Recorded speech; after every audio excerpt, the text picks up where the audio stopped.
Buenos días. A continuación, mi presentación. Como primer punto tenemos el tema.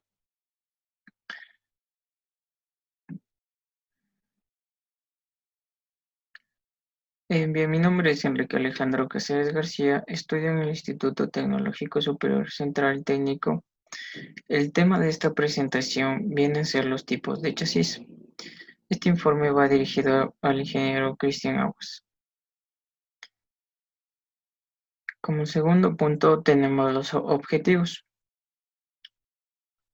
El objetivo general de esta presentación es analizar los diferentes tipos de bastidores, chasis en la industria automotriz mediante una presentación técnica con el fin de mejorar nuestros conocimientos y ponerlos en práctica en el ámbito laboral. Bien, los objetivos específicos. Como primer objetivo específico tenemos analizar los materiales para lo que se está compuesto un chasis automotriz. El segundo objetivo específico sería identificar las diferencias que existen entre cada tipo de bastidores. El tercer objetivo específico sería conocer las características de cambio que han llevado a la transformación de los vehículos para poder ser más seguros. El tercer punto de nuestra presentación es el marco teórico. Bien, antes de entrar en sí lo que es el marco teórico, voy a dar una breve explicación sobre lo que es un chasis para poder entender mejor de qué va esta presentación. Bien, el chasis se podría definir como una estructura cuyo propósito es el de conectar rígidamente la suspensión, tanto la delantera y la trasera, y al mismo tiempo también nos ayuda o ofrece puntos de amarre para los diferentes sistemas del vehículo, así como de proteger también al conductor frente a una colisión. Estos diseños rara vez que se someten a esfuerzos. Lo determinante no es la deformación o la rigidez.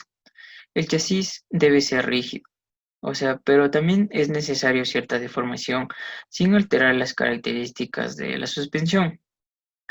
El chasis se emplea particularmente en vehículos de carga, como por ejemplo camionetas, camiones y buses, y como refuerzo en otros coches de competición.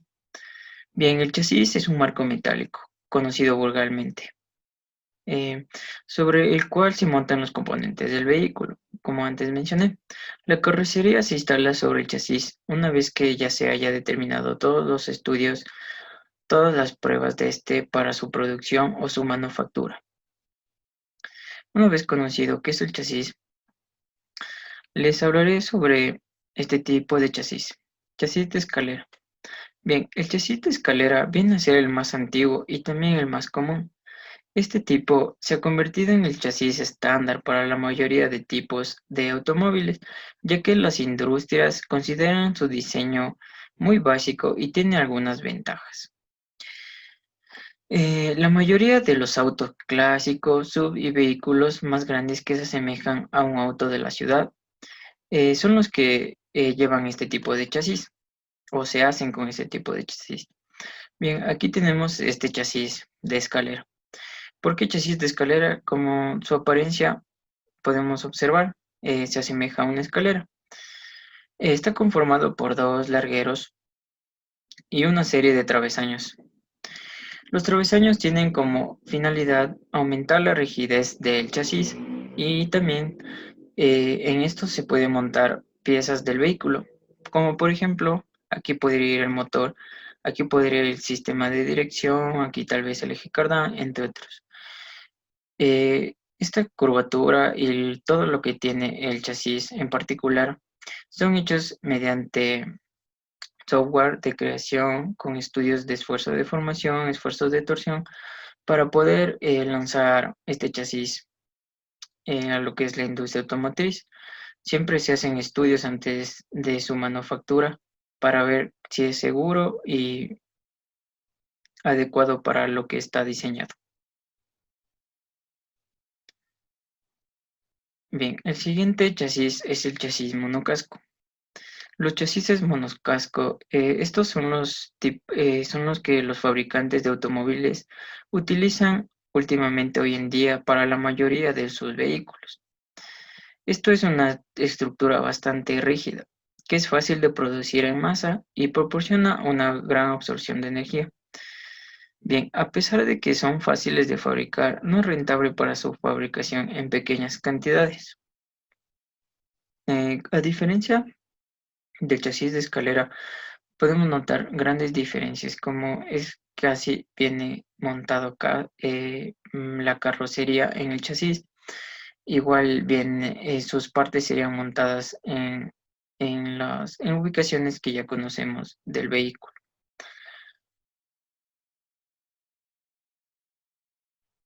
Tenemos este chasis monocasco ULCAB. Bien, este chasis se trata de la versión ultra ligera del chasis monocasco. ¿Qué quiere decir esto? Esto utiliza una especie de sándwich de acero que sí se consigue disminuir el peso global de la carcasa y del vehículo en sí.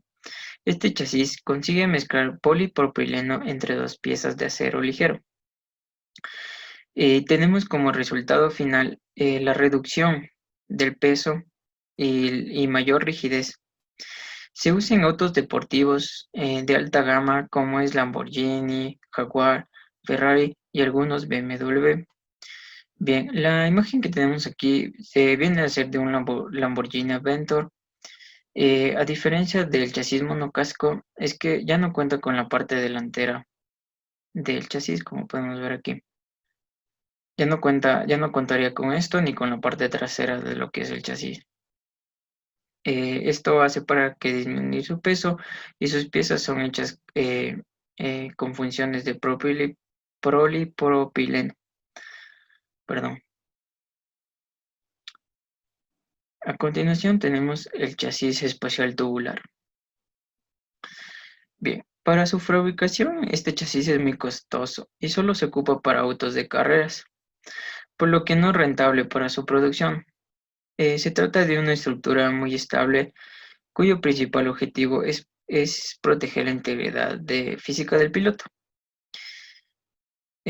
Además es que son fabricados para autos de competencia.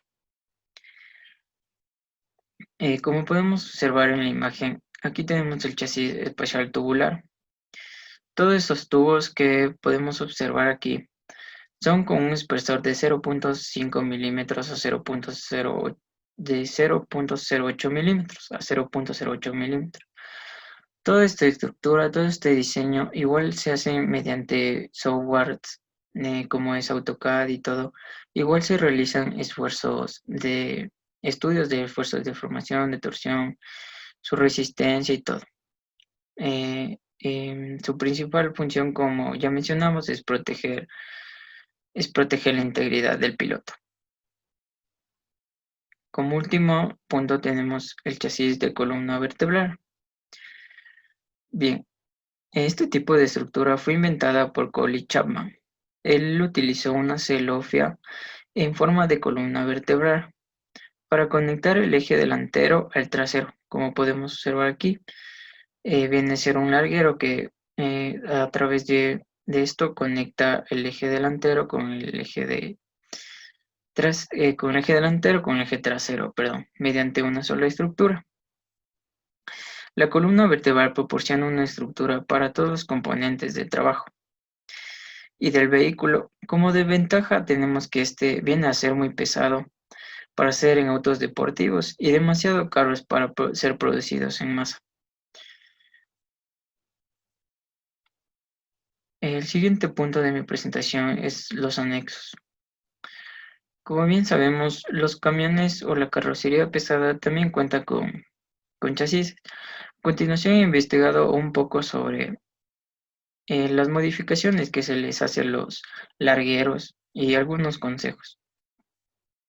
Bien, los travesaños. El número de travesaños necesario a instalar entre los largueros, se determina en función del tipo de carrazado o equipamiento previsto que se vaya a montar en el vehículo. Esto puede ser la carga o tal vez otro tipo de estos. En todo caso, los travesaños que se monten serán dispuestos a ser posible coincidiendo con los bastidores del vehículo que viene de fábrica. En general, los travesaños que se monten se unirán a los largueros del bastidor eh, mediante unas escuadras que garanticen la resistencia y también tienen que garantizar la rigidez necesaria para que sea una fijación fuerte y estable, más que todo. En caso de mayores requerimientos de rigidez en la fijación del travesaño al larguero, podrán emplearse fijaciones con elementos auxiliares, como podemos observar aquí. Este vendría a ser el larguero del chasis y los travesaños vendrían a ser dispuestos de esta forma, las escuadras de fijación y el travesaño. Para hacer un travesaño de mayor rigidez tendríamos que hacerlo de esta manera. Bien, otro punto importante en este tema son las uniones atornilladas. Bien, como práctica general, no se debe soldar el elemento alguno al bastidor. No debemos de soldar ningún elemento al bastidor. Cualquier elemento que sea necesario unir será mediante uniones atornilladas. Nunca se debe hacer con una soldadura, porque en los bastidores en los vehículos suelen estar sometidas a continuas vibraciones, movimientos bruscos del vehículo y las irregularidades también del terreno afectan. Y esto hará que un agotamiento en una mala soldadura o así puede causar que el travesaño se rompa o cause algún otro problema, perdón. Asimismo, cuando se necesita realizar nuevos taladros en el bastidor, taladros o huecos del vehículo para alojar tornillos de anclaje, estos huecos no se realizan en las alas de los largueros. Bien, ¿qué son las alas de los largueros? Podemos observar acá aquí. Estas serían las alas de los largueros. No se debe hacer ahí. Sino que siempre se deben realizar en el alma del perfil del bastidor. Esta sería el alma, o sea, la mitad, y entre esta parte de aquí sería el alma. Bien, en todo caso, de ser posible, siempre se tratará de utilizar huecos que ya vienen hechos de fábrica a lo largo del chasis del vehículo. Es importante recordar, en caso de ser necesario realizar nuevos huecos en el bastidor o en el chasis del vehículo, para algún anclaje que se necesite adicional, se deberá tener en cuenta no hacer ningún tipo de hueco en las alas de los largueros, como ya antes mencionamos, en posiciones del bastidor cerca de los soportes de suspensión del vehículo. Bien, esto se debe tener presente que realizar un hueco en el bastidor resta la resistencia de este y por lo tanto se ha de extremar la precaución a este. Por tanto, si se han de hacer nuevos huecos, que siempre sean en el alma de los largueros. Y además se deberá asegurar que sean realizados en zonas de los largueros donde no se alcancen esfuerzos más elevados. O sea, ¿a qué me refiero con esto? Esfuerzos de tracción donde no tenga mayor, en los estudios que se hace previamente, donde el esfuerzo sea máximo, no es recomendable. Bien, para ello, como general también no se deben realizar más de 2 perforaciones, como podemos ver aquí, en la misma vertical del perfil que forma el bastidor. Bueno, a continuación voy a explicarles las figuras que podemos ver aquí.